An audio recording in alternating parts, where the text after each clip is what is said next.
Hello, welcome back to my channel. My name is Chantel, but you can call me Chanty. And today I'm going to be showing you how to do a double cut crease. I will be doing this in a voiceover because Sean is in the next room playing an online game with his friends and can get very loud. So let's get right into it. So starting off with the Elizabeth Mott Thank Me Later eye primer. Then I'm going to be grabbing my Ace Beauty Scarlet Dusk and picking up the Sunset Rose. And I'm going to start by blending that across my crease. Fair warning about a double cut crease, guys. It looks super messy before it starts to look good. But once the look comes together, oh, it is a chef's kiss masterpiece. Mwah. So stay with me for the ride because it honestly, the ending, the payoff is totally worth the mess that we begin with. Now picking up Crimson, I'm going to dust that across my crease as well, leaving Sunset Rose just peeking out a little bit at the top, just really starting to form a nice smoky gradient for myself. I was really inspired for this look by Katniss Everdeen from the Hunger Games. They recently added them to Netflix, or maybe not recently, I feel like they've been up for a while, but Sean and I were watching them this weekend, and I was so inspired by the girl on fire that I decided to create this look around that. Finally, I'm picking up shade, and I'm dusting that in the very inner corner of the crease. This is just to add a little bit more definition to the top part of this look. Cut crease time, and I'm using the L'Oreal Infallible Full Wear. Now just beginning in the inner corner there with a tightly packed synthetic brush. I'm carefully trying to follow the outline of my eye and then flicking it up towards the end.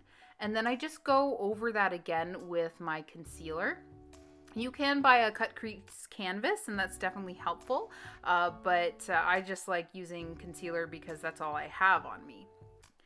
And then I'm just removing the eyeshadow and the extra concealer from below. And I'm just using the Tarte Micellar water for that. This is where it's kind of starts to look normal, but don't worry, it gets messy again real quick. Now dipping into the Ace Beauty Vintage Dawn, I'm picking up Fade. And I'm going to run that all along the bottom part of the top crease, if that makes sense.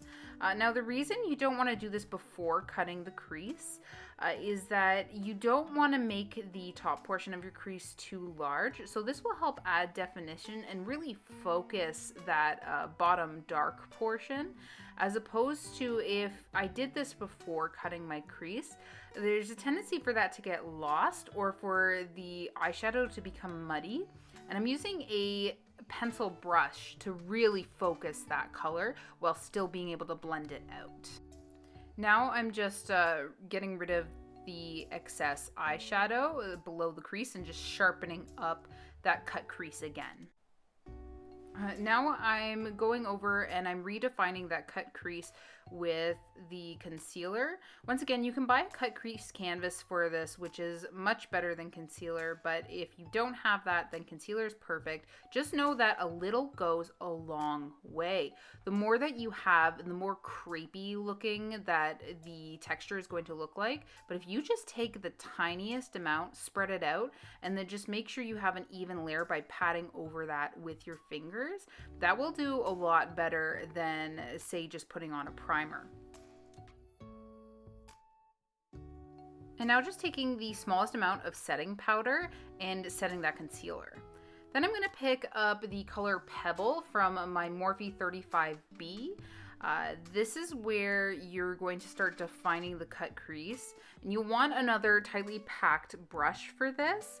As you can see, I'm just giving myself maybe a millimeter or two of distance between where the top of that cut crease is going to be and where the bottom of that cut crease is going to be. Now you're just going to want to mimic the line that you formed initially with that cut crease and try and stick to it as closely as possible. I like to do this by packing in the color and then slightly flicking it away. And I'll focus most of the concentration of color below where the line actually is and just use the way that I'm packing it in as a guideline for the line. I know this look may seem a little intimidating. There's a lot of adding and then removing and then adding and then removing again, but it's honestly so worth it, guys. Just stick with it. I mean, hey, you've made it this far into the video. If you can make it this far into the video, then you can make it this far in your look. And you don't have to use as many colors as I've used for this. I just want more of a gradient. I just wanted more of a colorful look and having a range available. But you could literally do this look with 2 or 3 colors. It's totally up to personal preference. I just really wanted to go for this. And like I said, I've just been really inspired by the Hunger Games lately. So I really wanted to do kind of like a cinder smoldery look. But you can totally change up the colors. You don't have to use orange and black to create this look. Please change up colors and send me pictures. DM me on Instagram at @ShantyFierce. Now, picking up Mikai from Nikkie Tutorials and Beauty Bay palette, I really wanted a red that would pack a punch in the inner corner there, so I knew I needed to grab this palette. And once again, I'm using a pencil-shaped brush so that I can still have that precision in the inner corner, but also be able to blend it out into the black. And pencil-shaped brushes are perfect for that. Now I'm also running Mikai along my lower lash line, once again just using that same pencil-shaped brush. They're really good for smudging eyeshadow, but keeping a more accurate placement. You're less likely to get fallout with a brush like this as well. Now I took some micellar water on a Q-tip and sharpened that edge to the way that I like. I did take the black out a little bit too far, so I just wanted to sharpen that up. So here we go. This is the final look. I'll zoom you in so you can see up close. So that is what the final results look like. I did add a little eyeliner on the inner corner here. And then false lashes, obviously, but other than that, you saw everything that I did. I love the look of the double cut crease. It just sections off the eye beautifully, you know, like either of these could have been a really cool look on their own, but together it just looks so cool, so edgy. Comment below if you think this is something that you would try.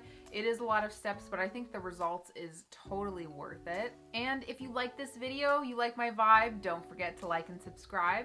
Thank you so much for watching, guys. Take it easy.